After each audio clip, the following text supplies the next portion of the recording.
Hi friends, welcome again. आज जो chapter हम डिस्कस करने जा रहे हैं वो हमारा nationalism in India class 10th history का चैप्टर नंबर 3 है। हिस्ट्री में वैसे आपके मैप का कहीं से कोई भी सवाल किसी चैप्टर से नहीं पूछा जाता, लेकिन चैप्टर 3 में मैप आइटम के लिए 2 मार्क्स को अलॉट किया गया है। तो इस चैप्टर में हमें थोड़ा मैप को भी ध्यान में रखना है और हिस्ट्री का सबसे इंपॉर्टेंट चैप्टर है जिसकी। Hi friends, welcome again. आज जो हम चैप्टर डिस्कस करने जा रहे हैं वो चैप्टर नंबर 3 है हिस्ट्री से। चैप्टर का नाम है नेशनलिज्म इन इंडिया, भारत में राष्ट्रवाद। हिस्ट्री का ये एक सिंगल चैप्टर है क्लास 10th में, जहाँ से मैप आइटम्स को 2 मार्क्स अलॉट किए गए हैं। तो इस प्रकार मार्क्स वाइज देखें तो इस चैप्टर का जो अलॉटमेंट है वो सबसे ज़्यादा है। 8 मार्क्स वैसे हैं, 2 मार्क्स इसके मैप से हैं। तो सबसे इम्पोर्टेंट चैप्टर है नेशनलिज्म इन इंडिया, भारत में राष्ट्रवाद। चलिए चैप्टर की शुरुआत करते हैं। तो the first world war created a new economic and political situation. कई बार डायरेक्ट 3 मार्क में ये सवाल पूछ लिया जाता है कि प्रथम विश्व युद्ध ने भारत में किस प्रकार से एक नए आर्थिक और राजनीतिक सिचुएशन को जन्म दिया। How the first world war created a new economic and political situation in India, यानी कि जो प्रथम विश्व युद्ध आपको पता हो 1914 से लेकर 18 के बीच जो वर्ल्ड वॉर हुआ उसको फर्स्ट वर्ल्ड वॉर के नाम से जाना जाता है। तो इस फर्स्ट वर्ल्ड वॉर का इंडियन इकोनॉमी और इंडिया की पॉलिटिकल सिचुएशन के ऊपर क्या इम्पेक्ट हुआ उसके बारे में सबसे शुरुआत करते हैं। तो वर्ल्ड वॉर होगा तो वर्ल्ड वॉर में क्या इंडिया ने पार्टिसिपेट किया था। तो इंडिया की तरफ से जब वर्ल्ड वॉर में ब्रिटिशर्स ने पार्टिसिपेट किया था तो इनडायरेक्टली इंडिया भी उसका ऑटोमेटिकली एक पार्टिसिपेट बन चुका था वर्ल्ड वॉर का। तो वर्ल्ड वॉर से क्या क्या हुआ इंडिया में जिसने कि इंडिया की इकोनॉमिक और पॉलिटिकल सिचुएशन में चेंज किया। तो पहला पॉइंट है the world war led to a huge increase in defence expenditure. विश्व युद्ध हुआ तो विश्व युद्ध के कारण भारत का जो डिफेंस एक्सपेंडिचर है, सुरक्षा में जो खर्चा किया जाना चाहिए वो बहुत ज़्यादा बढ़ गया। अब डिफेंस में एक्सपेंडिचर बढ़ेगा, इसका मतलब जो बाकी पब्लिक वेलफेयर के जो काम है उनके लिए खर्चा अब कम मिल रहा होगा। Which was financed by war loans. अब इस एक्सपेंडिचर को पूरा करने के लिए ब्रिटिशर्स के द्वारा वार लोन लिए गए। इंक्रीजिंग टैक्सेस, टैक्स को बढ़ा दिया गया। अब ये टैक्स कौन पे कर रहा था, इंडियन सिटीजन्स। कस्टम ड्यूटीज वर रेज्ड, जो कस्टम ड्यूटी थी उनको बढ़ाया गया जिसके कारण बाहर से जो सामान आ रहा था वो महंगा होने लग गया। And income tax was introduce, और भारत में साथ ही जनता के ऊपर लगाने के लिए जो इंडिविजुअल को पे करने के लिए इनकम टैक्स को भी इंट्रोड्यूस कर दिया गया। तो इन सब के कारण इंडिया में जो लोगों की इकोनॉमिक हार्डशिप है वो बढ़ गई होंगी। सेकेंड पॉइंट है थ्रू द वार ईयर्स मतलब through the 1914 to 80s prices increased. वस्तुओं की कीमतें वो बहुत ज़्यादा बढ़ चुकी थी, इनकम आपकी कम हो रही है और वस्तुओं की कीमतें बढ़ती जा रही हैं। आपकी इनकम डाउन हो रही है और वस्तुओं की कीमतें बढ़ रही है। डबलिंग बिटवीन द 1913 टू 1918, 1913 से 1918 के बीच कई सारी वस्तुओं की कीमतें लगभग डबल हो चुकी थी। Leading to extreme hardship for the common people, जिसके कारण जो साधारण कॉमन पीपल थे उनका आजीविका बहुत ही मुश्किल हो गई, क्योंकि उनकी इनकम लेवल अभी भी डाउन थी लेकिन वस्तुओं की कीमतें डबल हो चुकी थी, जिसके कारण उनके जीवन में बहुत सारी समस्याएं आ रही थी। अगला जो पॉइंट है कि villages were called upon two supply soldiers and the force recruitment in rural areas caused wide spread anger. अब युद्ध है 1914 से 18 तक, इतना लंबा युद्ध चला था तो युद्ध के लिए आर्मी भी चाहिए। अब आर्मी में भारतीयों को ज़बरदस्ती वहाँ पे इंडियंस को भी इस युद्ध को लड़ने के लिए भेजा जा रहा था, जबकि भारत का इस फर्स्ट वर्ल्ड वार से कोई लेना देना नहीं था। ये पूरा वर्ल्ड वार यूरोप में लड़ा जा रहा था, लेकिन फिर भी इंडियन सोल्जर्स को वहाँ पे यूरोप में इस युद्ध में लड़ने के लिए भेजा जा रहा था। जब कोई अपनी इच्छा से भर्ती नहीं हो रहा था तो गाँव में जो आर्मी के लिए सिपाहियों को ज़बरदस्ती लोगों को आर्मी के लिए रिक्रूट किया जा रहा था, जिसके कारण लोगों में बहुत ज़्यादा गुस्सा हो रहा था। अब अगला जो हो रहा है वो चीज़ है जो कि आप सब जो कोरोना वायरस के कारण जानते हो। Then in 1918, 19 and 1920, 21 crops failed in many parts of India. 1918 से लेकर 1921 के बीच इंडिया में लगातार रेनफॉल कम होता गया, जिसके कारण भारत के कई सारे क्षेत्रों में क्रॉप फेलियर की कंडीशन हो गई। क्रॉप फेलियर होगा तो क्या होगा, एग्रीकल्चर प्रोडक्शन क्या होगा आपका कम हो जाएगा, जिससे कि खाने की जो वस्तुएं उनकी कीमतें और ज़्यादा बढ़ जाएंगी। ठीक है, तो इससे उस समय इंडिया में जब इस प्रकार से क्रॉप फेलियर होता था तो अचानक से क्या होता था, अकाल पड़ते थे, फेमाइन की कंडीशन आ जाती थी। Resulting in acute shortage of food, जिसके कारण खाने की वस्तुओं की बहुत ज़्यादा कमी हो गई थी। This was accompanied by an influenza epidemic, और इसके साथ ही उस समय भारत में इन्फ्लुएंजा एपिडेमिक भी आ चुका था। अभी जो कोरोना एपिडेमिक है, कोविड एपिडेमिक है, तो उस समय 1920 में इन्फ्लुएंजा एपिडेमिक आया था, जिसको स्पेनिश फ्लू के नाम से जाना जाता है। According to the census of 1921, 12 to 13 million people perished as a result of famine and the epidemic. और 1921 की सेंसस, जो 1921 में जनगणना हुई थी, उसके अनुसार इस एपिडेमिक और फेमाइन के कारण, इस महामारी और अकाल के कारण भारत के लगभग 12 से 13 मिलियन पीपल मौत हो गई थी, कि डेथ हो गई थी।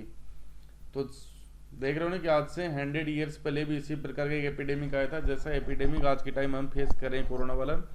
उसको स्पेनिश फ्लू बोला जाता था। स्पेनिश फ्लू इसलिए बोला जाता था कि इस फ्लू की सबसे पहले पहचान स्पेन में की गई थी, और जब 1918 में वर्ल्ड वार खत्म हुआ, तो वर्ल्ड वार समाप्त होने के बाद जब इंडियन सोल्जर्स वापस अपने देश आ रहे थे यूरोप में, तो उन्हीं के साथ ये फ्लू ने इंडिया में प्रवेश किया था, और बाद में इंडिया में कई सारे लोगों की जान इससे गई थी। एक महामारी के रूप में पूरे देश में फैल गया था। तो ये फर्स्ट वर्ल्ड वार की कुछ चीज़ें थी, ये फर्स्ट वर्ल्ड वार के कुछ पॉइंट्स है जिसका आप आंसर दे सकते हो कि कैसे इंडिया में एक नए इकोनॉमिक और पॉलिटिकल सिचुएशन का निर्माण हुआ होगा। फर्स्ट वर्ल्ड वार ने कैसे इंडियन इकोनॉमी और पॉलिटिकल सिचुएशन के ऊपर अपना इम्पैक्ट डाला होगा। ओके, पॉइंट वाइज भी यदि हम समझे कि how world war one created new political and economic situation, तो पहला point, huge increase in the defence expenditure leads to increase in taxes. Defence expenditure बढ़ा होगा तो उससे टैक्सेस है उसको इंक्रीज हुआ होगा। Force recruitment in rural areas caused wide spread anger, जो ग्रामीण इलाके हैं वहाँ पर रिक्रूटमेंट है से आर्मी के लिए, वो फोर्सफुली लोगों को रिक्रूट किया जा रहा था, जिससे लोगों के अंदर गुस्सा बढ़ता जा रहा था। एक्यूट शॉर्टेज ऑफ फूड, जो क्रॉप फेलियर है वो उसके कारण जो फूड सप्लाई है उसकी शॉर्टेज होने लग गई, यानी लोगों को खाने के लिए अवेलेबल नहीं हुई, कीमतें लगभग इंडिया में एक न्यू पॉइंट है। Mahatma Gandhi return to India in January में आ गए थे। कहाँ से आ गए थे? South Africa. अगर किसी को हम समझने, क्योंकि ये सवाल नोटिसाइज दी पोर्ट्रेट, सच्चाई की ताकत की तलाश है and physical force necessary to sir. Gandhi ji का कि यदि आपका है लड़ाई का, यदि वो, तो आपका अन्याय किसी फिजिकल फोर्स की जरूरत नहीं है, किसी शारीरिक फोर्स की जरूरत नहीं है, बल्कि आप अहिंसा के द्वारा ही अपने जो ऑपरेसर है, अपना जो विपक्षी है, उसको पराजित कर सकते हो। विदाउट सीकिंग विजनेंस और being aggressive, a satyagrahi could win the battle through non violence. एक सत्याग्रही है वो बिना किसी प्रकार की लड़ाई झगड़े में पड़े या बिना किसी गुस्से में आए सकता है बाय प्रेशर। इस प्रकार के मन होता है, कोशिश करता है, वो अपने रीजन उसको समझाता है, और उसके द्वारा जो विरोधी के हृदय को, विरोधी के हर्ट को वो जागृत करने की कोशिश करता है। People including the oppressor had to be persuaded to see the truth, चाहे वो हमारा विरोधी ही हो, लेकिन विरोधी व्यक्ति को भी हमें ये समझाना चाहिए कि सच्चाई किसके साथ है। Instead of being forced to attempt truth through the use of violence, हमें ये नहीं है कि हिंसा का सहारा लेकर किसी को अपने सच को मानने के लिए बाध्य किया जाए, बल्कि हमें उसे परस्यूट करना चाहिए, यानी उसे ये समझाना चाहिए कि सच किसके साथ है। जिस दिन वो ये समझ जाएगा, वो हमारी सारी बातों को अपने आप ही एक्सेप्ट कर लेगा। By this struggle truth was bound to ultimately triumph, और इस स्ट्रगल में यदि अंतिम रूप से देखो तो हमेशा सच्चाई की ही विजय होती है। Mahatma Gandhi believed that this dharma of non violence could unite all Indians, और गांधी जी का मानना था कि यह अहिंसा का जो धर्म है, ये पूरे भारतीयों को एकता के सूत्र में बांध सकता है। गांधी जी 15 में आ गए। उसके बाद गांधी जी ने 1 साल तक भारत भ्रमण किया। उसके बाद गांधी जी ने इंडिया में कुछ छोटे मोटे सत्याग्रह किए। तो इनका जो सीक्वेंस है वो आपको याद रखना है कि उन्होंने कब क्या किया। तो पहला 1916 में, फिर 17 में और फिर 18 में। ये 3 सिंपल सत्याग्रह हैं गांधी जी के। तीनों को आपको याद रखना है, उनके सीक्वेंस को और उनके रीजंस को याद रखना है। इन 1916 महात्मा गांधी ट्रेवल टू चंपारण इन बिहार। बिहार में है चंपारण, मैप के लिए भी इम्पोर्टेंट है चंपारण। 1916 में गांधी जी बिहार के चंपारण में गए to inspire the peasants to struggle against the oppressive plantation system. यहाँ पे जो प्लांटेशन सिस्टम था, तो यहाँ पे इंडिगो प्लांट था। इंडिगो जो 9th क्लास में हमने पढ़ा होगा, इंडिगो, जिससे कि उस समय ब्लू कलर तैयार किया जाता था, नील तैयार किया जाता था, INDIGO, इंडिगो। तो इंडिगो की प्लांटेशन के लिए यहाँ पे लोगों को फोर्सफुली तैयार किया जाता था कि उन्हें इंडिगो का प्लांटेशन करना ही होगा। जबकि जो फार्मर्स थे वो इंडिगो का प्लांटेशन नहीं करना चाहते थे। तो इस ऑपरेसिव सिस्टम का विरोध करने के लिए गांधी जी ने 1916 में बिहार के चंपारण में एक छोटा सा सत्याग्रह शुरू किया, जिसको चंपारण सत्याग्रह के नाम से जानते हैं। नेक्स्ट ईयर 1917 में गांधी जी ने एक नया सत्याग्रह शुरू किया गुजरात के खेड़ा डिस्ट्रिक्ट में। खेड़ा डिस्ट्रिक्ट में ये हुआ कि affected by crop failure and plague epidemic the peasants of Kheda could not pay the revenue. Kheda district में लोगों की फसल थी वो खराब हो चुकी थी, साथ ही उसी समय वहां पर प्लेग की महामारी भी फैली हुई थी, जिसके कारण लोग अपने लैंड रेवेन्यू को पे करने में लोगों को बहुत दिक्कतें आ रही थी। तो इसलिए वो रेवेन्यू कलेक्शन की जो डिमांड थी उसको कुछ कम करवाना चाहते थे। तो इसी मांग के समर्थन करने के लिए गांधी जी ने खेड़ा डिस्ट्रिक्ट में, गुजरात के खेड़ा डिस्ट्रिक्ट में खेड़ा सत्याग्रह किया, जो कि 1917 में किया। 1918 में एक महात्मा गांधी अहमदाबाद गए और अहमदाबाद में उन्होंने जो कॉटन मिल वर्कर्स हैं उनकी हेल्प के लिए उन्होंने एक सत्याग्रह का आयोजन किया। ठीक है, तो डेट याद रखिए 16, 17 और 18। कई बार एग्जाम में 1 मार्क के लिए आपको सीक्वेंस पूछ लेते हैं। तो 16 में चंपारण, यहाँ पे खेड़ा और यहाँ पे अहमदाबाद, जैसे भी सीखे जो भी सीक्वेंस आपको बनाना हो। ठीक है, और याद रखना हो तो ये बिहार के अंदर था, ये गुजरात में और ये भी गुजरात में। ठीक है, ये दोनों सत्याग्रह फार्मर्स के लिए थे और ये सत्याग्रह मिल वर्कर्स के लिए था। यहाँ पे इंडिगो प्लांटेशन की बात की गई थी, यहाँ पे फसल खराब हो गई थी, साथ ही प्लेग एपिडेमिक आ गई थी, जिसके कारण फार्मर्स हैं वो अपना रेवेन्यू में रिलैक्सेशन चाहते थे। और यहाँ पे अहमदाबाद मिल वर्कर्स हैं वो अपनी सैलरी में कुछ बढ़ोतरी चाहते थे, साथ ही कुछ बोनस की डिमांड भी उनकी थी। तो इसको लेकर अहमदाबाद में जो कॉटन मिल वर्कर्स थे उनकी सपोर्ट के लिए उन्होंने सत्याग्रह किया था। तो ये तीनों छोटे छोटे सत्याग्रहों का एक सीक्वेंस है गांधी जी का, इस सीक्वेंस को याद रखिएगा। ठीक है, चंपारण मूवमेंट 1916 में हुआ, खेड़ा सत्याग्रह 1917 में, अहमदाबाद मिल स्ट्राइक 1918 में। गांधी जी ने ये अहमदाबाद में जो ये मिल स्ट्राइक की। अब अगला जो हमारा कॉन्सेप्ट है वो रोलेट एक्ट है। रोलेट एक्ट एक 1919 में ये एक्ट पास किया गया था। इस एक्ट को रोलेट एक्ट इसलिए बोलते हैं कि इस एक्ट को बनाने का काम सर सिडनी रोलेट के द्वारा किया गया था। ये है सर सिडनी रोलेट, तो इन्हीं के नाम से इस एक्ट को रोलेट एक्ट के नाम से जाना जाता है। ठीक है, अब रोलेट एक्ट था, उसको देखिए उस समय जो न्यूज़पेपर थे उनमें क्या नाम आ रहा था इसके लिए, passive resistance against the black bill. ये रोलेट एक्ट लोगों की इंडियंस के द्वारा इतना नापसंद किया जा रहा था कि इसे ब्लैक बिल के नाम से, काले कानून के नाम से संबोधित किया जा रहा था।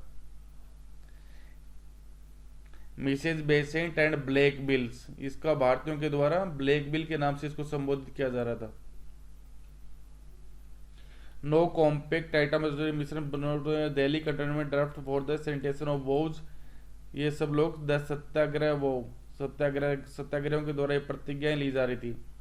Being constituency of opinion that the bill known as the Indian criminal law amendment bill 1 1999 and the criminal law emergency power bill 2 of 1919 are unjust, supervise of the principles of the liberty and justice and restrictive of the elementary rights of the individuals on which the safety of the community as a whole and the state itself is based. We solemnly affirm that in the event of these bills becoming law and until they are withdrawn, we shall refuse civility to obey these laws and such other laws as a committee to be hereafter appointed may think fit.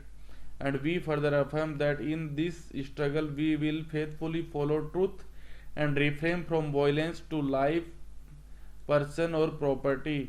ये गांधी जी के द्वारा ये सत्याग्रह वो सभी लोगों से दिलवाई जाती थी इस ब्लैक बिल के खिलाफ में, जो कि सर सिडनी रोलेट के द्वारा पास किया गया था, जिसको रोलेट एक्ट के नाम से जाना जाता था।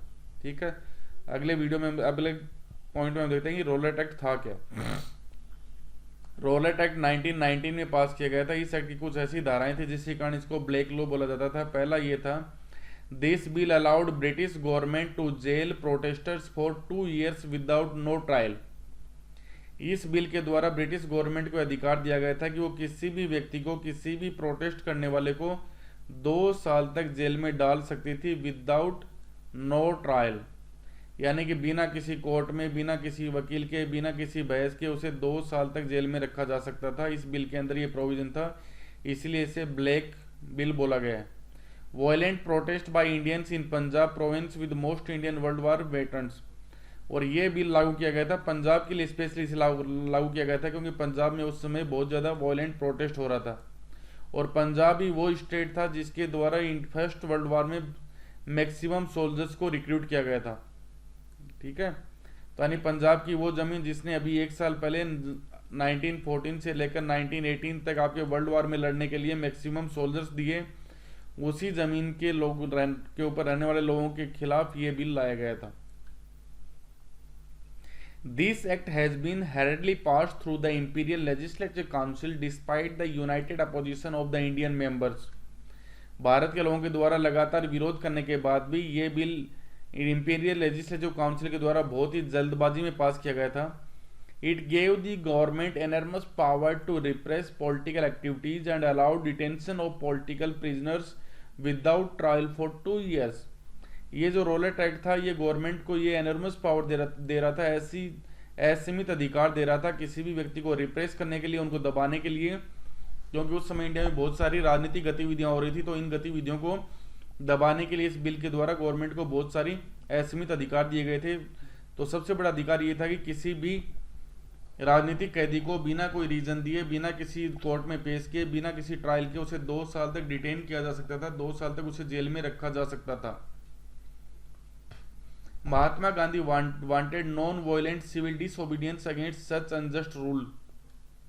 इस प्रकार के कानून के खिलाफ महात्मा गांधी एक सिविल डिसोबीडियंस वाला एक अहिंसक विरोध जताना चाहते थे, विच वुड स्टार्ट विद हड़ताल ऑन 6 अप्रैल, और इसका आयोजन है वो 6 अप्रैल को एक हड़ताल से किया जाना था।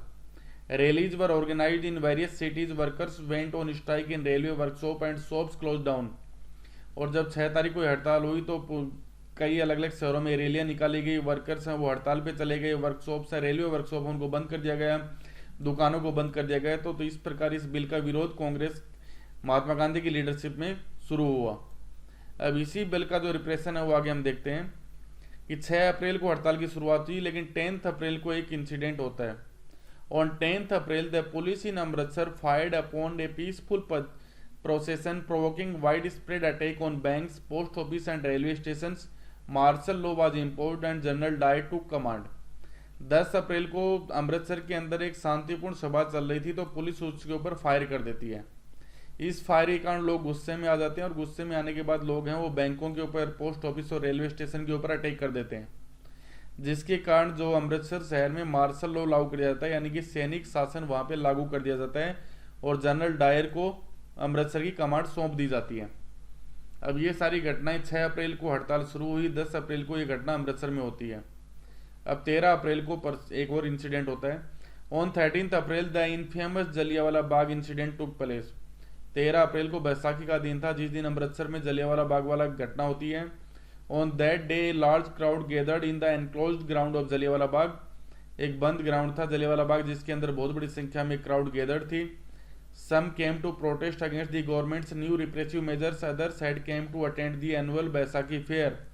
इनमें से कुछ लोग तो सरकार का विरोध करने के लिए आए थे, जबकि ज्यादातर लोग थे वो जो हर साल बैसाखी के ऊपर एक मेला लगता है उसको अटेंड करने के लिए आए थे। Being from outside the city, many villagers were unaware of the martial law that has been imposed। तो इनमें से बैसाखी के इस मेले में भाग लेने के लिए कई सारे गांव वाले आए थे। अब उनको ये नहीं पता था कि अमृतसर में उस समय मार्शल लॉ लागू कर दिया गया है, यानी कि वहां पर सैनिक कानून लागू है और उसमें किसी को अटेंड नहीं आना चाहिए, ये उनको नहीं पता था।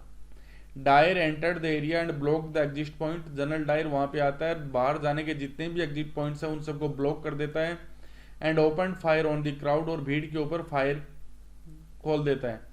किलिंग हंड्रेड, जिसमें हजारों लोग मारे जाते हैं। His object as he declared later, उसने अपनी इस फायरिंग का उद्देश्य जो कि उसने बाद में बताया था, वो उसने ये बताया was to produce a moral effect, कि वो भारतीयों के लिए एक मोरल इफेक्ट प्रोड्यूस करना चाहता था, कि to create in the minds of satyagrahis a feeling of terror and hope.